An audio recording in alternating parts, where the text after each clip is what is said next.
Well, with the Kill the Servers event now over and the closed beta looming on the horizon on the 25th of October, this sure is an exciting time to enjoy Gwent. We all know it started as just a minigame to The Witcher 3, but I suppose there was always the question of how they would translate it to a standalone game, or how they would rebalance everything, and from the looks of things, it's all pretty promising considering what I got to play of it so far. There were 2 days of the event, the 23rd and the 27th of September, and we got to play with pre-built decks initially only from the Northern Realms and the Monster factions, but then they changed things around a little on the second event day and allowed us to play Squayatel and Skellige decks too, with the former two also present but tweaked around a little, because yeah, on the first day there were some balancing issues in my opinion. Mainly because the monsters have access to Biting Frost and the Northern Realms couldn't really do much of anything about it, while also having the majority of melee cards.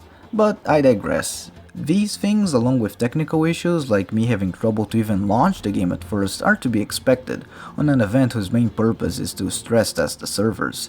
Hell, this is a month prior to even the closed beta, so it's no big deal really.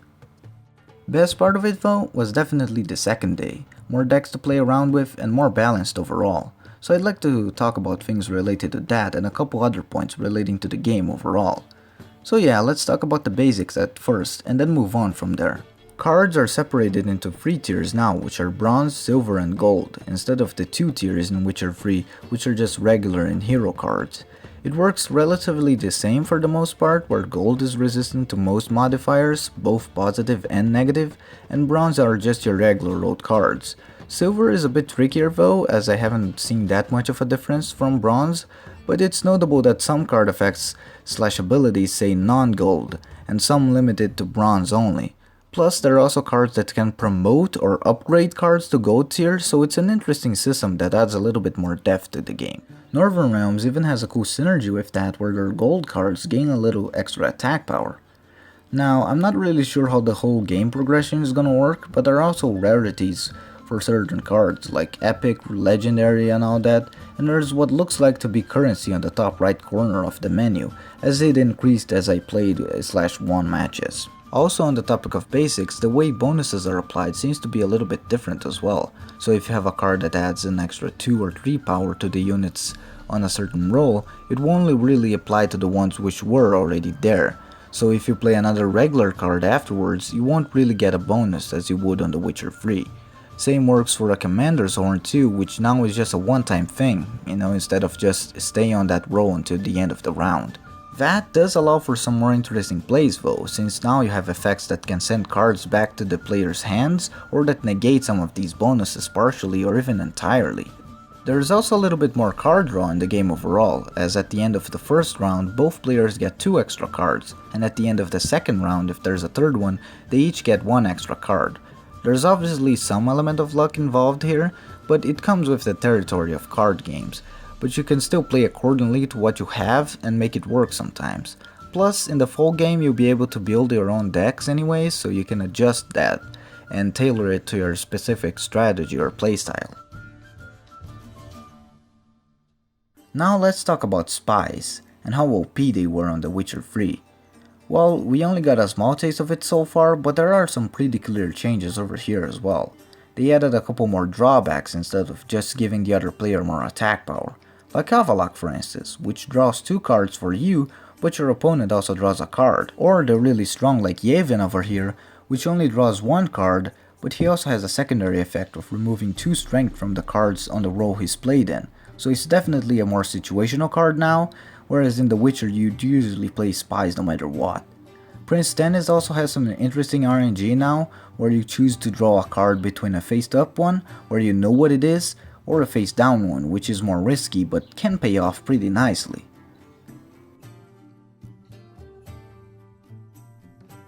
Oh, and by the way, decoys have been nerfed too, so they don't work on gold tiered cards, and as a matter of fact, Avallac'h is golden, so you wouldn't be able to pass it around and get tons of card draw like before. Card draw though is still a pretty important factor in the game that can very easily determine whether you win or not, and in the second day of the event the monster deck arguably had the most of it with Avallac'h and a giant toad, where in a couple matches I lagged behind a bit on that aspect, so it was still one of the stronger decks, but I think it'll definitely change in the full game as we're given free reign to build and play around with more cards. Other than that, there are a lot of new cards with interesting effects, like stay on the board at the end of the round, so it's not a monster exclusive thing anymore. With some pretty strong stuff like Zoltan for instance, which is a golden tiered card, so it can't be scorched or affected heavily anyways, so it's almost guaranteed that it will stay intact for all rounds. But then there's stuff like Triss, who can affect any card, and remove 4 strength from them. There's also Siri, which goes back to your hand when you lose a round, so you can make some interesting strategies with that, where you purposefully throw a round for instance, and use her to bait more cards out of your opponents.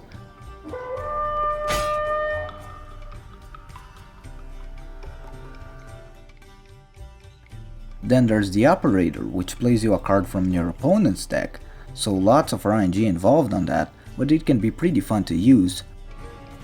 Welcome, chosen one. Cards that get benefits when they're revived, i.e. played from the graveyard, Crackety ghoulies, looky here. or that turn into stronger beasts when they're destroyed, cards that resist or even gain buffs from weather effects, and so on and so forth. I could go on, but you get the gist of it. There's a whole lot more variety here and a whole lot more room for experimentation, and this is just a taste of it with the pre-built text they provided us.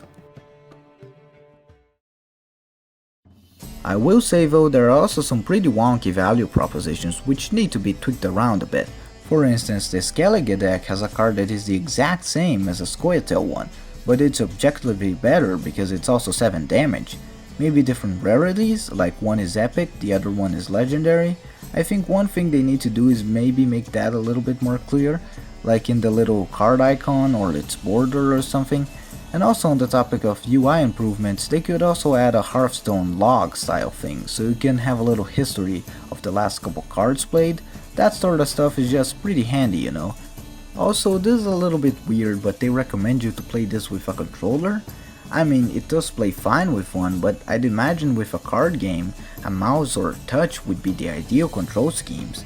And it does end up being slightly awkward at times with a mouse, like using your leader ability where I instinctively just drag him onto the playing field, but you actually have to click twice on him. But double clicking doesn't work on other situations, so it's very minor stuff, but I'd like to see it improved as well. But yeah, all in all, these 2 days were a pretty great time, and I'm now very excited for what's to come in the world of Gwent. I can only hope I get into the closed beta now, where players will probably get a bit more freedom and cards to play around with the game systems. With pleasure.